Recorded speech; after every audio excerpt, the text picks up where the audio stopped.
Welcome back. Air vice marshal Shahzad Chaudhry صاحب، break پہ جانے سے پہلے ہم نے سنا کہ کچھ ایسے واقعات ہوئے جس میں فوج کے ڈفرینٹ یونٹس میں فنڈز بھی کلیکشن ہوتی رہی، موٹیویشن تربیت بھی دیتی رہی، آفٹر ڈیوٹی آرز لوگ بیٹھ کے ملتے بھی رہے اور اس طرح کے رابطے رہے. کیا آپ سمجھتے ہیں کہ اب ایسے کچھ اقدامات لے لیے گئے ہیں کہ یہ چیزیں ریپیٹ نہ ہو اور ہمارے جو فوجی فرنٹ لائن پہ لڑ رہے ہیں اس طرح کی کیجویلٹیز نہ ہو اور ایک بیٹریل فرام دا بیک جس کو کہتے ہیں وہ چیز نہ سامنے آئے؟ دیکھیں، بیٹریل فرام دا بیک سب سے پہلے تو اس کو ریزالو کر لیتے ہیں نا جی. جنرل کیانی کس قسم کا کمانڈر ہے کہ جو کہ آئی ایس آئی یا انٹیلیجنس ایجنسیز کے تھرو ان لوگوں کو کہتا ہے کہ میرے لوگوں کو جا کے مارو جو آگے لڑ رہے ہیں؟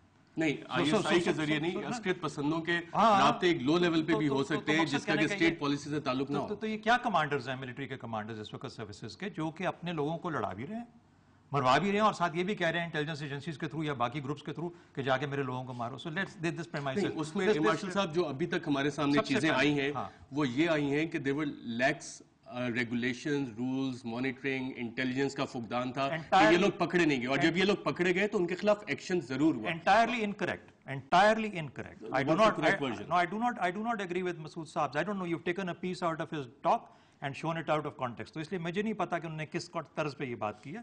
لیکن ہم آپ کو پورا بھی دکھا دیتے ہیں اور جو سوالات ہم نے کیے ہیں اسی کا جواب ہم نے سب سے پہلی بات یہ ہے کہ کوئی سروس، چاہے وہ فوج ہو، چاہے ایئر فورس ہو، چاہے نیوی ہو، اس قسم کی کسی چیز کو پرمٹ کر ہی نہیں سکتی. یہ ہمارے قوانین، ہمارے رولز، ہماری ایتھوس کے خلاف ہے کہ اس قسم کی. آپ کو یہ پتا ہے کہ ایون ووٹ دینا بھی فوج کے اندر بڑی حد تک یہ سمجھا جاتا ہے، بڑی یونٹ نمبر لکھا جاتا ہے اور اگر آپ ریفرینڈم میں غلط ووٹ ڈال دیں، جنرل مشرف کو نہ دیں تو ان کے خلاف بھی ایکشن ہوتا ہے. ایسی بھی چیزیں ہوئی ہیں. تو پھر آپ اکیلے بیٹھ کے پروگرام کر لیں، ہم چلے جاتے ہیں. نہیں، میں آپ کو وہ اس میں بتا رہا ہوں کہ جو آپ نے بات کی اس کو فارورڈ کریں. When you invite me, let me speak. So the point is, it is against the ethos of any professional armed forces to permit such a thing. It is an entirely wrong thing. However, he was right on one point کہ آپ اسی معاشرے کا حصہ ہیں. کچھ ایسے اثرات سرایت کریں گے فرنجز کے اندر. آپ کو یہ پتا ہے کہ یہ جو چیزیں مثال کے طور پہ 99.5% یا اس سے بھی زیادہ جو ایئر فورس یا آرمی ہوگی اس کو پتہ بھی نہیں ہوگا کہ اس قسم کی چیزوں کا. جب آپ کسی ایک چیز پہ فوکس کرتے ہیں، اسپاٹ لائٹ لے کے جائیں گے تو you lose a bigger picture. The bigger picture is much better and much more positive than what جو ہم سون دکھانے کی کوشش کر رہے ہیں. مارشل صاحب، اس پہ ہم ایک سیپریٹ پروگرام کریں گے بگر پکچر اور ریجنل انٹرسٹ کا. اس وقت ہم نے فوج کے ایک معلم سے بات کی اور ان سے پوچھا کہ وہ کس قسم کے لیکچرز جمعے کے اپنے خطبوں میں دیتے رہے تھے. ان کا رینک، نام اور چہرہ ہم آپ کو نہیں دکھا رہے، لیکن ان کی آپ بات سنیں کہ یہ کیا کہہ رہے ہیں. مجھے جو اریسٹ کیا گیا دو وجہ سے، جو نامینیٹ میں سامنے آیا، ہٹ لسٹ پہ آیا. سب سے پہلے جب افغانستان پر اٹیک کیا امریکہ نے، ادھر انڈیا کی فوجیں ہمارے بارڈر پر لے گئی، ہماری فوج بھی بارڈر پر گئی، تو سب سے پہلے جو ریلیجیس ٹیچرز کو پہلی جو انہوں نے ہدایات دی اماموں خطیبوں کو کہ آپ نے دعا کے اندر بھی افغانستان کے مسلمانوں کا نام نہیں لینا، اس کو مینشن نہیں کرنا. باقی بات کرنے کی تو دور کی بات ہے، دعا میں بھی آپ نے ان کا نام نہیں لینا. ہم نے کہا ٹھیک ہے، آرڈر ہے، پالیسی ہے. انکار کر دیا، ٹھیک ہے جی نہیں ہوگا. اس کے بعد جب حالات بہت زیادہ سخت ہو گئے ان کے بارڈر پر انڈیا کے ساتھ، تو پھر انہوں نے بیانات دلوائے. مجھے خود میرے جو آفیسر، کمانڈنگ آفیسر تھا، اس نے بلایا اور مجھے کہا کہ بیٹے آپ ایسی تقریر کرو، ہر یونٹ میں جا کے آپ کا لیکچر ہوگا. باقاعدہ میرا لیکچر بی آر او میں آتا تھا، انٹری ہوتی تھی کہ فلاں تاریخ کو فلاں یونٹ میں آپ کا لیکچر ہے. اور مجھے کہا گیا کہ آپ ایسا لیکچر دو کہ ہمارے جوانوں کو آگ لگ جائے. اور لیکچر دینا صرف جہاد کے موضوع پہ، اس کے علاوہ پہلے منع کیا جا رہا ہے کہ آپ نے اس کا نام بھی نہیں لینا. بعد میں پھر مجھے کہا جا رہا ہے کہ آپ ایسا بیان کرو، ان کو ایسی تقریر کرو کہ جس کی وجہ سے ان کو آگ لگ جائے. تو میں نے وہاں جا کر ان کے کہنے پر ایز پر پالیسی بیانات کیے. جہاد کے نام پر میرا بہت زیادہ میں وہاں پر مشہور ہو گیا. خواہ ہر یونٹ میں جا کر ہر آدمی نے میری تقریر کو سنا اور الحمدللہ انہوں نے سراہا اس چیز کو، اور اس کی وجہ سے ان کا مورال بہت زیادہ اپ ہو گیا. تو میرا نام وہاں پر کوئی نہیں جانتا تھا، مجھے قاری سارے کہتے تھے.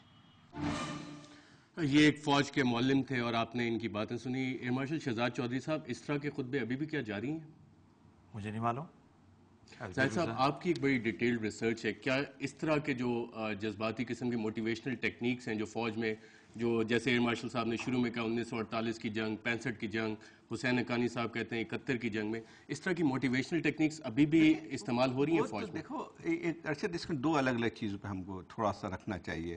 ایک تو یہ تھا کہ ڈیلیبریٹ پالیسی ٹو کیا کہتے ہیں encourage militancy with in the army, میرے خیال یا آرم فورسز، یہ نہیں ہے، یہ کبھی بھی پالیسی نہیں رہی. دیکھیں آرمی کے اندر یہ ہے، وہ الگ بات ہے کہ ہماری اسٹیٹ کی پالیسی رہی تھی ٹو یوز ملیٹنسی، وہ الگ مسئلہ آتا ہے جس میں ہم نے ان تنظیموں کو جو ہے ہم نے باقاعدہ جو ہے اس کو پیٹرنائز بھی کیا، ان کی مدد بھی کی، وہ اوپنلی ریکروٹ بھی کرتے رہے. لیکن یہ کبھی بھی پالیسی نہیں رہی تھی کہ اس چیز کی اجازت دی جائے کہ فوج کے اندر بھی وہ لوگ آ کے اپنے گروپ بنائیں. لیکن ہوتا یہ ہے کہ جب آپ ایک پالیسی ایک قومی سطح پہ بناتے ہیں تو اس کے اثرات ہر جگہ پڑتے ہیں، پھر آپ اس کو روکنا ذرا مشکل ہو جاتا ہے. لیکن میرا یہ کہنے کا مطلب ہے کہ اس کو تھوڑا سا میں سمجھتا ہوں کہ اس کو تھوڑا سا الگ الگ کر کے دیکھنا ضروری ہے، ورنہ پوری کانٹیکس ختم ہو جائے گا. دیکھو، ایک تو یہ بات تھی کہ یہ پالیسی، ہم تو اسی بات کرتے ہیں کہ ایک پالیسی کا نتیجہ ہے جو کہ آج ہم اپنے پورے ملک کے اندر جو دیکھتے ہیں کہ انتہا پسندی آئی ہوئی ہے، وہی لوگ جو کسی وقت ہم نے پیٹرنائز کیے تھے وہ آج ہمارے فوجیوں کے ساتھ لڑ رہے ہیں. تو مسئلہ یہ آتا ہے کہ اس میں یہ ضرور ہوا تھا جس میں آپ نے دکھایا ہے کہ جو ہے ایئر فورس میں یہاں پہ جو ایک سیل چلتا تھا، لیکن سیل سیکریٹلی چلتے تھے. سیل اسی طرح سے چلتے ہیں جو دنیا بھر میں مختلف ممالک میں بھی ہم نے دیکھا. جب کمیونسٹ ریولیوشن رشیا میں آیا تھا اس وقت بھی ان کے سیل کمیونسٹوں کے وہاں فوجیوں میں چلتے تھے. اصل بات یہ آتی ہے کہ یہ ان کو اچانک آنکھ کھلی کہ بھئی کہ اس کے اثرات کیا ہو رہے ہیں. لیکن میرے سے کہنے کا مطلب یہ ہے کہ کبھی بھی اگر انٹیلیجنس کو یہ پتہ چلا کہ انتہا پسند کوئی گروپ ہے، میں جو ڈکلیئرڈ اسٹیٹ پالیسی کے خلاف چل رہے ہیں ان پہ ایکشن ہوا. اسی وجہ سے دیکھیں، میں تو کہتا ہوں کہ ضیاء الحق کی مثال دیکھ لیں، چھوڑیں بعد میں کیا ہوا. ایک کیا کہتے ہیں ضیاء الحق، جس نے جو کہ اس پالیسی کے جس کو ہم کہتے ہیں آرکیٹیکٹ ہیں، جس نے انتہا پسندی کو پورے ملک میں فروغ دیا. لیکن جب فوج کے اندر جب بات آتی تھی تو میجر جنرل تجمل حسین کا واقعہ آپ کو یاد ہے، وہ زیادہ جو ہے انتہا پسند تھے. انہوں نے جا کے کو کرنے کی کوشش کی اور زمانے میں باقاعدہ ایک پرج ہوا تھا آرمی کے اندر. یعنی آپ اسی سے اندازہ لگا لیجیے. بالکل. Air vice marshal Shahzad Chaudhry صاحب، وقت ہمارے پاس کم ہے. اگر آپ ریجنل کانٹیکس میں دیکھیں اور آج کل ریکنسیلیشن میں طالبان کی بات دوبارہ چل رہی ہے، کیا طالبان اب بھی پاکستان کی اسٹیٹ پالیسی کا حصہ بن سکتے ہیں؟ دیکھیں، سب سے بڑی بات یہ ہے کہ کیا اس وقت خطرہ ملیٹنسی سے صرف فوج کو یا ایئر فورس کو یا نیوی کو ہے یا اس ملک کو ہے؟ اس ملک کو خطرہ ہے جس کا فوج، آرمی، ایئر فورس حصہ ہے. اس لیے یہ جو خطرہ ہے یہ ہمارا نمبر 1 خطرہ ہے. اس ملک کو جو خطرہ ہے، اس ملک کو جو سب سے بڑی 2 بڑی چیزیں جو کھائیں گی آگے چل کے اگر ہم نے اس کا سدباب نہ کیا، ایک یہ ٹیررزم ہے اور دوسرا ریلیجوسٹی گوئنگ انٹو ایکسٹریمزم. یہ جو ریلیجس آئیڈینٹیفیکیشن ہوئی ہے، ایتھنک ڈویژنز ہو رہی ہیں ریلیجن کے بیسس کے اوپر، یہ 2 سب سے بڑے اسلحے ہیں جو کہ اس ملک کو کھانے کے لیے تیار پڑے ہیں. ہمیں اپنی سوچ کو فوج ملٹری سے نکالنا پڑے گا. یہ فوج ملٹری، آپ ایک سانس میں تو کہتے ہیں کہ وہ 2,500 لوگوں کی جان دے دی انہوں نے، اور دوسرے لائن پہ کہتے ہیں کہ نہیں یہ تو پال رہے ہیں. ایسے لوگوں کو ان کے رابطے ہیں لوگوں کے ساتھ. شاید ہو اور جو اوور لک ہو. The issue here is that یہ جو فوج ہے، آپ کی فوج ہے اور باقی تینوں سروسز جتنی ہیں، جو آپ کی اسٹیٹ ہے، جو آپ کے عوام ہیں، جو ہم سب لوگ ہیں، اس وقت اس تگ و دو میں ہیں، اس کوشش میں ہیں کہ یہ جو ہمارے ایک اتنی بڑی بھیانک قسم کی ہمارے خلاف ایک چیز کھڑی ہو گئی ہے، اس کو کسی طریقے سے مینٹین کیا جائے اور اس ملک کو بچا کے رکھا جائے. اس ملک کی جو انٹیگریٹی ہے اس کو سسٹین کیا جائے. مارشل صاحب، وقت ہمارے پاس ختم ہو رہا ہے. 30 سیکنڈز میں what is the solution? The solution is that we need to grow up beyond these specific focal areas جو کہ ہم ہر ٹی وی پروگرام میں دوسرے پروگرام میں لے کے بیٹھ جاتے ہیں. Look at the Pakistani context, look at the regional context. چھوٹے پیسز سے مارشل صاحب بڑی پکچر بنتے ہیں. زاہد صاحب 30 سیکنڈز آپ کے خیال میں کیا ہونا چاہیے، اور جو لارجر ریجنل پکچر ہے اس میں کیا طالبان اب پاکستان کے لیے دوبارہ ضروری ہو گئے ہیں؟ دیکھیں، اب پاکستان طالبان کے خلاف لڑائی لڑ رہا ہے.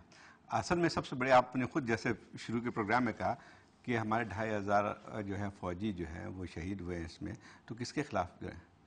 یقینی طور پہ جو ہے وہ آپ کے جو ہے وہ جن لوگوں سے لڑائی کر رہے تھے وہ طالبانی ہیں. بیت اللہ محسود کو جو آپ نے مارا ہے، یا حکیم اللہ محسود کے خلاف جا رہے ہیں، یا فضل اللہ کے خلاف جا رہے ہیں، یا مسلم خان کے خلاف جا رہے ہیں، یہ لوگ کون ہیں؟ یہ طالبان ہے جس کا آپ نے ڈکلیئر کر دیا ہے کہ یہ ملک کے دشمن ہے، نیشنل سیکیورٹی کے لیے خطرہ ہے.